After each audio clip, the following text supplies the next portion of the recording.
여러분, 솔직하게 말해볼까요? 요즘 사람 만나고 집에 돌아오면 유독 피곤하지 않으신가요? 아마 예전엔 안 그랬을 겁니다. 친구 만나면 신나고 웃고 에너지가 생겼는데 지금은 만나고 나면 오히려 더 지쳐있죠. 정말 이상합니다. 분명히 내가 잘못한 것도 없고 싸운 것도 아닌데 집에 오면 괜히 울컥하고 괜히 서운하고 내가 너무 예민한 건가? 내가 또 혼자서 상처받은 건가? 이런 생각 하신 적 있으세요? 있으시면 오늘 이 영상 끝까지 보셔야 합니다. 사실 나이가 들수록 인간관계가 편해져야 할 것 같잖아요. 경험도 쌓이고 사람도 많이 겪어봤으니까요. 그런데 사실 현실은 정반대입니다. 나이 들수록 더 상처받고 나이 들수록 더 지치고 나이 들수록 사람이 무서워지죠. 왜 그럴까요? 저는 오랫동안 이게 그냥 내 성격 문제인 줄 알았습니다. 내가 너무 예민한 거고 내가 너무 약한 거라고 생각했습니다. 근데 아니었어요. 제 주변에 이런 분이 계셨어요. 저랑 비슷한 나이에 비슷한 환경에 심지어 저보다 훨씬 더 힘든 관계를 겪으신 분인데 그분은 상처를 안 받아요. 똑같이 서운한 말을 들어도 똑같이 무시당하는 상황에서도 그분 표정은 그냥 편안해요. 제가 물어봤어요. 어떻게 그렇게 아무렇지 않아요? 그분이 이렇게 말씀하셨어요. 나도 예전엔 매일 상처받았어요. 근데 딱 한 가지를 알고 나서부터 달라졌어요. 딱 한 가지. 그게 뭔지 오늘 이 영상에서 다 말씀드릴게요. 지금 이걸 모르시면 앞으로도 계속 똑같은 사람한테 똑같은 방식으로 상처받으실 거예요. 나이가 들어도 관계가 바뀌어도 크게 다르지 않을 겁니다. 하지만 지금부터라도 아시면 확실히 달라져요. 오늘 이후로 인간관계가 진짜 달라질 수 있습니다. 나이는 상관없어요. 지금부터 알아도 충분합니다. 자, 그럼 시작하겠습니다. 어른의 인간관계 채널을 구독해 두시면 어디에서도 쉽게 들을 수 없는 삶의 지혜를 평생 받아보실 수 있습니다. 구독과 좋아요를 눌러주세요. 자, 이런 경험 있으십니까? 내가 먼저 연락하고 내가 먼저 챙겨주고 내가 먼저 양보했는데 어느 순간 보면 그 사람은 나한테 연락 한 번을 안 합니다. 처음엔 그냥 바쁜가 보다 했습니다. 근데 SNS 보니까 다른 사람이랑은 잘 만나고 있습니다. 그 순간 드는 생각. 내가 뭔가 잘못했나? 내가 너무 들이댄 건가? 내가 만만해 보이는 건가? 이런 생각 해보신 적 있으십니까? 근데 더 황당한 건요. 그 다음에도 또 먼저 연락합니다. 왜냐면 내가 잘못한 것 같으니까. 근데 여기서 충격적인 반전이 있습니다. 잘해줄수록 더 상처받는 게 내 성격 문제가 아닙니다. 심리학에서는 이걸 기대 상승 효과라고 합니다. 내가 누군가에게 잘해주면 상대방 뇌에서는 이게 기본값으로 등록이 됩니다. 처음엔 와 고마워 했다가 두 번째엔 원래 이런 사람이네. 세 번째엔 당연한 거지. 이렇게 바뀝니다. 내가 잘해준 게 아니라 내가 기준을 높여버린 겁니다. 그러니까 내가 조금이라도 덜 해주는 순간 상대는 서운함을 느낍니다. 내가 잘못한 것도 아닌데. 그럼 이런 사람 미리 알아볼 수 있을까요? 있습니다. 신호가 있거든요. 첫 번째 신호. 내가 먼저 연락할 때만 대화가 이어집니다. 상대가 먼저 연락한 적이 거의 없습니다. 두 번째 신호. 내가 도움을 줄 땐 친하게 굴다가 내가 도움이 안 될 것 같으면 갑자기 연락이 끊깁니다. 세 번째 신호. 내 부탁은 항상 이유를 대면서 거절하는데 자기 부탁은 당연하다는 듯이 합니다. 이 세 가지 신호 중에 2개 이상 보이면 솔직히 말씀드리겠습니다. 그 관계, 지금 내가 혼자 하고 있는 겁니다. 그럼 어떻게 해야 할까요?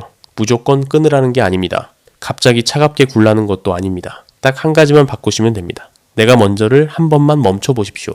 연락도, 챙김도, 양보도 딱 한 번만 기다려보는 겁니다. 그때 상대가 어떻게 하는지 보시면 그 관계가 어떤 관계인지 3초 만에 알 수 있습니다. 이건 차갑게 구는 게 아닙니다. 나를 지키는 겁니다. 그리고 꼭 기억하셨으면 합니다. 잘해준 건 내 잘못이 아닙니다. 상처받은 것도 내가 약해서가 아닙니다. 그 따뜻한 마음, 그 먼저 챙기고 싶었던 마음은 사실 당신의 가장 큰 장점입니다. 다만 그 마음을 아무한테나 쓰지 않아도 된다는 것. 그걸 오늘 꼭 기억해 주십시오. 근데요, 이렇게 신호를 알아도 이렇게 내가 먼저를 멈춰도 어떤 사람들은 계속 상처를 줍니다. 그것도 아주 교묘하게. 다음에서는 그런 사람들이 어떤 말버릇을 가지고 있는지 딱 짚어드리겠습니다. 주변에 이런 사람 꼭 한 명씩 있습니다. 만날 때마다 기분이 좋았다가 집에 오면 왠지 찜찜합니다. 뭔가 상처받은 것 같은데 딱 꼬집어서 뭐가 문제였는지 말을 못하겠습니다. 그냥 기분이 나쁩니다. 근데 이상합니다. 그 사람이 나쁜 말을 한 것도 아니고 대놓고 무시한 것도 아닌데 왜 만나고 나면 이렇게 마음이 무거울까요? 이유가 있습니다. 상처를 주는 사람들은 절대 대놓고 상처를 주지 않습니다. 아주 교묘하게 줍니다. 웃으면서 줍니다. 친한 척 하면서 줍니다. 그래서 더 무섭습니다. 대표적인 말버릇이 있습니다. 들으시면 바로 아실 겁니다. 첫 번째 말버릇. 그게 다야? 나는 그때 더 힘들었는데. 내가 힘들었던 이야기를 꺼내면 꼭 자기 이야기로 덮어버리는 사람입니다. 내 감정이 채 끝나기도 전에 나는 말이야 로 시작합니다. 이런 사람과 대화하고 나면 왜 항상 내가 위로를 해주고 나왔는지 모르겠습니다. 처음 만날 때 힘들다고 했던 건 나였는데. 두 번째 말버릇. 너는 참 착하다. 그래서 사람들이 이용하지. 칭찬인 것 같습니다. 근데 칭찬이 아닙니다. 이 말 속에는 이런 뜻이 숨어 있습니다. 너는 만만한 사람이야. 그리고 이 말을 하는 사람이 정작 제일 많이 이용하는 경우가 많습니다. 세 번째 말버릇. 나만 믿어. 내가 다 알아서 해줄게. 처음엔 든든합니다. 근데 시간이 지나면 이상한 일이 벌어집니다. 내가 다른 사람과 친해지면 갑자기 서운해합니다. 내가 혼자 결정을 내리면 왜 상의 안 했냐고 합니다. 내 주변 사람들을 하나씩 멀리하게 만듭니다. 이건 챙겨주는 게 아닙니다. 나를 고립시키는 겁니다. 이 세 가지 말버릇. 혹시 지금 주변에 이런 분 떠오르십니까? 그리고 한 가지 더 여쭤보겠습니다. 혹시 나도 이런 말을 한 적이 있지는 않으십니까? 사실 우리도 모르게 이런 말을 할 때가 있습니다. 나쁜 마음이 있어서가 아니라 그냥 습관적으로. 그래서 오늘 이걸 아는 게 중요합니다. 내가 상처받지 않으려면 내가 먼저 이런 말을 안 하는 사람이 되어야 합니다. 심리학에서는 이런 사람들의 패턴을 관계 흡혈귀라고 부릅니다. 에너지를 빼앗아가는 사람들입니다. 이런 사람들의 공통점이 있습니다. 관계에서 항상 자기가 중심이어야 합니다. 내가 잘 되면 진심으로 기뻐하지 않습니다. 내가 힘들어야 자기가 필요한 존재가 됩니다. 무서운 건요. 이런 사람들은 본인도 모르는 경우가 많습니다. 타고난 게 아니라 살면서 그렇게 굳어진 겁니다. 그러니까 그 사람을 미워할 필요는 없습니다. 다만 거리를 두어야 합니다. 거리를 두는 게 나쁜 게 아닙니다. 끊는 게 아닙니다. 멀어지는 게 아닙니다. 그냥 내 마음을 지키는 겁니다. 가까운 사람이라도, 오래 알고 지낸 사람이라도 내 마음이 매번 무거워진다면 그 관계는 조금 숨을 고를 필요가 있습니다. 그게 관계를 지키는 지혜입니다. 근데 사실 이것보다 더 중요한 게 있습니다. 상처를 주는 사람을 피하는 것도 중요하지만 상처를 받아도 흔들리지 않는 사람이 되는 게 훨씬 더 강한 겁니다. 다음에서는 상처 안 받는 사람들이 실제로 어떤 말을 쓰는지 그 말 한마디를 알려드리겠습니다. 제가 아는 분이 한 분 계십니다. 나이도 비슷하고 살아온 환경도 비슷한데 이분은 절대 상처를 안 받습니다. 누가 무시하는 말을 해도, 누가 은근히 비교하는 말을 해도 그냥 웃고 넘깁니다. 처음엔 저는 이분이 그냥 둔감한 사람인 줄 알았습니다. 상처를 못 느끼는 사람인 줄 알았습니다. 근데 아니었습니다. 어느 날 이분한테 직접 물어봤습니다. 어떻게 그렇게 아무렇지 않으십니까? 저는 그 말 듣고 며칠을 끙끙댔는데 그분이 이렇게 말씀하셨습니다. 나도 예전엔 똑같았어요. 한마디 들으면 일주일을 생각했어요. 근데 딱 한 가지를 바꾸고 나서 달라졌어요. 딱 한 가지. 그게 뭔지 말씀드리기 전에 먼저 이 상황을 한번 보십시오. 친구 모임에서 누군가 이런 말을 합니다. 너는 참 그대로다. 하나도 안 변했네. 이 말 들으면 어떠십니까? 어떤 분은 이렇게 받아들입니다. 내가 발전이 없다는 말인가? 무시하는 건가? 그리고 집에 와서 며칠을 생각합니다. 근데 어떤 분은 이렇게 받아들입니다. 내가 한결같은 사람이라는 말이네. 그리고 그냥 넘깁니다. 똑같은 말입니다. 근데 결과가 완전히 다릅니다. 차이가 뭘까요? 심리학에서는 이걸 해석의 주도권이라고 합니다. 상처는 말에서 오는 게 아닙니다. 그 말을 내가 어떻게 해석하느냐에서 옵니다. 상대가 던진 말에 내가 스스로 상처를 만들어 붙이고 있는 겁니다. 그럼 어떻게 해야 할까요? 상대가 말을 던지는 순간 이렇게 한 번만 생각하십시오. 저 말이 사실인가? 아닌가? 너는 하나도 안 변했네? 사실입니까? 아닙니까? 내가 판단하면 됩니다. 너는 참 착하다. 그래서 이용당하지. 사실입니까? 아닙니까? 내가 판단하면 됩니다. 상대가 판단하는 게 아닙니다. 내가 판단하는 겁니다. 이게 바로 해석의 주도권을 가져오는 겁니다. 그리고 실제로 이렇게 말하는 연습을 하십시오. 누군가 은근히 비교하는 말을 할 때 그렇게 보실 수도 있겠네요. 끝입니다. 동의도 아닙니다. 반박도 아닙니다. 그냥 흘려보내는 겁니다. 이 말 한마디가 왜 강력하냐면 상대의 말에 내가 흔들리지 않는다는 걸 행동으로 보여주는 겁니다. 실제로 이 말투를 쓰는 사람들은 주변에서 함부로 대하지 않습니다. 왜냐하면 이 사람은 상처를 안 받는다는 걸 상대가 본능적으로 느끼기 때문입니다. 하버드 대학교 연구에 따르면 자기 감정을 스스로 해석하는 능력이 높은 사람일수록 대인관계 만족도가 2배 이상 높았습니다. 상처를 안 받는 게 아닙니다. 상처가 와도 내가 결정하는 겁니다. 받을지 흘려 보낼지. 공자는 이런 말을 했습니다. 남이 나를 알아주지 않는 것을 걱정하지 말고 내가 남을 알지 못하는 것을 걱정하라. 남의 말에 흔들리는 시간에 내가 어떤 사람인지를 더 단단히 하라는 겁니다.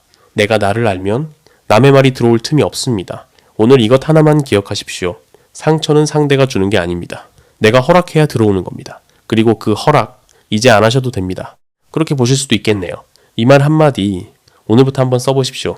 근데요, 이렇게 말 한마디를 바꿔도, 이렇게 해석의 주도권을 가져와도 왜 나이가 들수록 상처가 더 깊어지는 건지 의문이 드실 겁니다. 젊을 때는 금방 툭툭 털었는데 지금은 왜 이렇게 오래 가는 건지 다음에서 그 이유를 말씀드리겠습니다.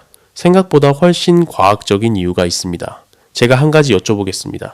20대 때 상처받은 거랑 지금 상처받은 거랑 어느 쪽이 더 오래 갑니까? 대부분 지금이라고 하십니다. 근데 이상하지 않습니까? 나이가 들면 경험도 쌓이고 사람도 많이 겪어봤는데 왜 상처는 오히려 더 깊어지는 걸까요? 혹시 내가 더 약해진 건가 싶으십니까? 아닙니다. 과학적인 이유가 있습니다. 이런 분이 계셨습니다. 평생 단 한 번도 크게 화를 낸 적이 없는 분이셨습니다. 늘 웃으면서 넘기고 늘 참으면서 살아오셨습니다. 주변에서는 항상 이렇게 말했습니다. 저분은 참 성격이 좋다. 저분은 참 여유롭다. 근데 어느 날 아주 사소한 말 한마디에 그분이 갑자기 무너지셨습니다. 펑펑 우셨습니다. 본인도 왜 이러는지 모르겠다고 하셨습니다. 이 정도 말에 왜 이렇게 힘드냐고. 이게 왜 그런지 아십니까? 뇌과학에서는 이걸 감정 누적 효과라고 합니다. 사람의 뇌에는 감정을 저장하는 공간이 있습니다. 상처를 받을 때마다 거기에 하나씩 쌓입니다. 젊을 때는 이 공간이 넓습니다. 그래서 금방 털고 일어납니다. 근데 나이가 들수록 수십 년 동안 쌓인 감정들이 그 공간을 채워갑니다. 그러면 어떻게 됩니까? 아주 작은 말 한마디에도 그 공간이 넘쳐버립니다. 댐이 무너지는 것처럼. 내가 약해진 게 아닙니다. 그동안 너무 많이 쌓아온 겁니다. 그리고 나이가 들수록 상처가 깊어지는 이유가 한 가지 더 있습니다. 젊을 때는 앞으로의 시간이 많습니다. 상처받아도 새로운 관계를 만들 기회가 많습니다. 근데 나이가 들면 관계가 좁아집니다. 매일 보는 사람이 정해져 있습니다. 그 정해진 사람한테 상처를 받으면 피할 곳이 없습니다. 매일 봐야 하는데 매일 상처를 받아야 합니다. 그러니까 더 깊고 더 오래 가는 겁니다. 그럼 어떻게 해야 할까요? 많은 분들이 이렇게 하십니다. 더 참자. 더 이해하자. 내가 져주자. 근데 이게 오히려 더 위험합니다. 참는 건 감정을 없애는 게 아닙니다. 더 깊이 쌓는 겁니다. 결국 어느 순간 한꺼번에 터집니다. 그때는 수습이 안 됩니다. 그럼 어떻게 해야 하냐고요? 작게 꺼내야 합니다. 쌓기 전에 꺼내는 겁니다. 구체적으로 말씀드리겠습니다. 상처받은 그날 그 감정을 글로 써보십시오. 누구한테 보내는 게 아닙니다. 그냥 써보는 겁니다. 오늘 이 말이 서운했다. 이 상황이 억울했다. 이렇게 적는 것만으로도 뇌에 쌓여있던 감정이 조금씩 빠져나갑니다. 실제로 심리학 연구에서 자기 감정을 글로 표현하는 사람은 그렇지 않은 사람보다 감정 회복 속도가 3배 빠르다는 결과가 있습니다. 말 못할 상황이면 그냥 혼자 써도 됩니다. 그리고 한 가지 더 말씀드리겠습니다. 감정을 꺼내는 것, 이게 약한 게 아닙니다. 오히려 이게 강한 겁니다. 평생 참아온 분들이 사실 제일 강한 분들입니다. 근데 그 강함이 자기 자신을 향하고 있었던 겁니다. 이제는 그 강함을 나를 지키는 쪽으로 쓰십시오. 그동안 너무 많이 참아오셨습니다. 상처받고도 웃으면서 넘기고 억울해도 그냥 이해하면서 살아오셨습니다. 그게 잘못된 게 아닙니다. 그게 당신이 살아온 방식이었으니까요. 근데 이제는 조금 달라도 됩니다. 이제는 나를 먼저 챙겨도 됩니다. 그래도 됩니다. 근데요, 이렇게 감정을 꺼내고 이렇게 나를 챙겨도 마음 한구석에 이런 생각이 드실 겁니다. 내가 상처받은 게 혹시 내가 부족해서 그런 건 아닐까? 아닙니다. 다음에서 그 이야기를 드리겠습니다. 상처받은 건 절대 내 잘못이 아닌 이유 지금부터 말씀드리겠습니다. 한 가지 여쭤보겠습니다. 누군가한테 상처를 받고 나서 혹시 이런 생각 해보신 적 있으십니까? 내가 뭘 잘못한 건 아닐까? 내가 너무 예민한 건 아닐까? 내가 좀 더 잘했으면 이런 일이 없었을 텐데. 있으십니까? 그럼 오늘 이 장이 제일 중요합니다. 이런 분이 계셨습니다. 수십 년을 한결같이 주변 사람들을 챙기며 살아오신 분입니다. 가족도 챙기고 친구도 챙기고 이웃도 챙겼습니다. 근데 어느 날 가장 가까운 사람한테 아주 심한 말을 들으셨습니다. 그분이 저한테 이렇게 말씀하셨습니다. 내가 뭘 잘못한 걸까요? 내가 더 잘했어야 했는데 내가 부족한 사람인가 봐요. 저는 그 말을 듣고 마음이 너무 아팠습니다. 평생을 남을 위해 살아오신 분이 상처를 받고 나서도 자기 탓을 하고 계셨습니다. 왜 이런 일이 생길까요? 심리학에서는 이걸 내면화된 자기 비난이라고 합니다. 어릴 때부터 갈등이 생기면 내가 참아야 한다. 내가 이해해야 한다. 내가 먼저 사과해야 한다. 이렇게 살아오신 분들이 있습니다. 특히 우리 세대는 더 그렇습니다. 참는 게 미덕이었던 시절을 살아오셨으니까요. 근데 이게 수십 년 쌓이면 상처를 받아도 남을 탓하기 전에 자동으로 나를 먼저 탓하게 됩니다. 내가 부족한 거라고, 내가 잘못한 거라고. 근데 한번 생각해 보십시오. 진짜 부족한 사람이 남을 이렇게까지 걱정할 수 있을까요? 진짜 잘못한 사람이 이렇게까지 자책할 수 있을까요? 아닙니다. 자책을 많이 하는 사람일수록 사실은 마음이 따뜻한 사람입니다. 남을 배려하는 사람입니다. 책임감이 강한 사람입니다. 그 마음이 있으니까 상처를 받고도 내 탓을 하는 겁니다. 미국 심리학자 크리스틴 네프 박사의 연구가 있습니다. 자기 자신을 자주 비난하는 사람일수록 대인관계에서 더 많이 상처받고 감정 회복 속도도 훨씬 느리다는 결과입니다. 반대로 자기 자신을 있는 그대로 인정하는 사람은 같은 상처를 받아도 훨씬 빠르게 회복하고 관계도 더 건강하게 유지했습니다. 자책이 나를 더 나은 사람으로 만드는 게 아닙니다. 자책은 나를 더 깊이 가라앉히는 겁니다. 그럼 어떻게 해야 할까요? 딱 한 가지만 바꾸십시오. 상처를 받은 순간 이렇게 말해보십시오. 나는 최선을 다했습니다. 그게 다입니다. 내가 더 잘했어야 했는데가 아닙니다. 내가 부족한 건 아닌가가 아닙니다. 나는 그 상황에서 최선을 다했습니다. 이 한 문장이 수십 년 동안 쌓인 자책을 조금씩 걷어냅니다. 그리고 자존감을 회복하는 아주 작은 습관 하나를 드리겠습니다. 매일 자기 전에 오늘 내가 잘한 것 한 가지만 생각해 보십시오. 크지 않아도 됩니다. 오늘 밥을 잘 챙겨 먹었다. 오늘 누군가한테 먼저 인사를 했다. 오늘 힘든데도 하루를 버텼다. 이것으로 충분합니다. 실제로 이 습관을 3주만 지속하면 자기 자신을 바라보는 시선이 달라진다는 심리학 연구 결과가 있습니다. 거창한 게 아닙니다. 작은 것 하나입니다. 노자는 이런 말을 했습니다. 남을 아는 자는 지혜롭고 자기 자신을 아는 자는 밝다. 남을 이기는 자는 힘이 있고 자기 자신을 이기는 자는 강하다. 평생 남을 챙기면서 살아오셨습니다. 이제는 그 눈을 나한테 한번 돌려보십시오. 나를 아는 것, 나를 인정하는 것, 그게 가장 강한 사람이 되는 길입니다. 내가 부족해서 상처받은 게 아닙니다. 내가 너무 애써왔기 때문입니다. 내가 너무 오래 참아왔기 때문입니다. 내가 너무 많이 배려해왔기 때문입니다. 그 마음이면 충분합니다. 당신은 충분히 잘 해오셨습니다. 자, 이제 마지막입니다. 오늘 5장에 걸쳐서 인간관계에서 상처 안 받는 법을 말씀드렸습니다. 마지막으로 오늘 배운 것들을 한번 정리해드리겠습니다. 자, 오늘 함께 나눈 이야기들 한번 정리해드리겠습니다. 첫 번째, 잘해줄수록 더 상처받는 이유는 내 성격 문제가 아닙니다. 상대의 기대치가 올라가는 심리 구조 때문입니다. 내가 먼저를 한 번만 멈추면 그 관계가 어떤 관계인지 바로 보입니다. 두 번째, 상처를 주는 사람들은 절대 대놓고 상처를 주지 않습니다. 말버릇 속에 숨어 있습니다. 그 신호를 알면 미리 거리를 둘 수 있습니다. 세 번째, 상처는 상대가 주는 게 아닙니다. 내가 어떻게 해석하느냐가 전부입니다. 그렇게 보실 수도 있겠네요. 이 말 한마디가 해석의 주도권을 가져옵니다. 네 번째, 나이 들수록 상처가 깊어지는 건 내가 약해진 게 아닙니다. 그동안 너무 많이 쌓아온 겁니다. 쌓기 전에 작게 꺼내는 것, 그게 나를 지키는 방법입니다. 다섯 번째, 상처받은 건 내가 부족해서가 아닙니다. 내가 너무 애써왔기 때문입니다. 나는 최선을 다했습니다. 이 한 문장을 꼭 기억해 주십시오.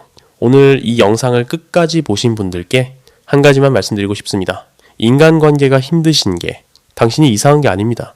당신이 그만큼 진심으로 살아왔다는 증거입니다. 진심이 없는 사람은 애초에 상처를 받지 않습니다. 기대를 안 하니까요. 신경을 안 쓰니까요.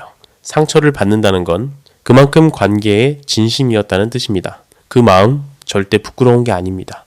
다만 이제는 한 가지만 기억하십시오. 그 진심을 나한테도 한번 써주십시오. 남을 챙기던 그 마음으로 나를 한번 챙겨보십시오. 남을 이해하던 그 마음으로 나를 한번 이해해 보십시오. 그게 인간관계에서 상처 안 받는 가장 근본적인 방법입니다. 오늘 이 영상이 조금이라도 도움이 되셨다면 좋아요 한 번만 눌러주십시오. 이 영상이 필요한 분들께 더 많이 닿을 수 있습니다. 그리고 지금 주변에 인간관계로 힘들어하시는 분이 계시다면 이 영상을 한번 보내주십시오. 말로 위로하기 어려울 때 영상 하나가 대신 말해줄 수 있습니다. 다음 영상에서는 더 깊은 이야기를 가지고 오겠습니다. 가까운 사람일수록 왜 더 상처를 주는지, 그 진짜 이유와 해결법을 다음 시간에 말씀드리겠습니다. 오늘도 더욱 품격 있는 인생에 한 걸음 다가가신 시청자 여러분 축하드립니다. 어른의 인간관계는 인생에 도움되는 진짜 지혜로 또 돌아오겠습니다. 시청해주셔서 감사합니다.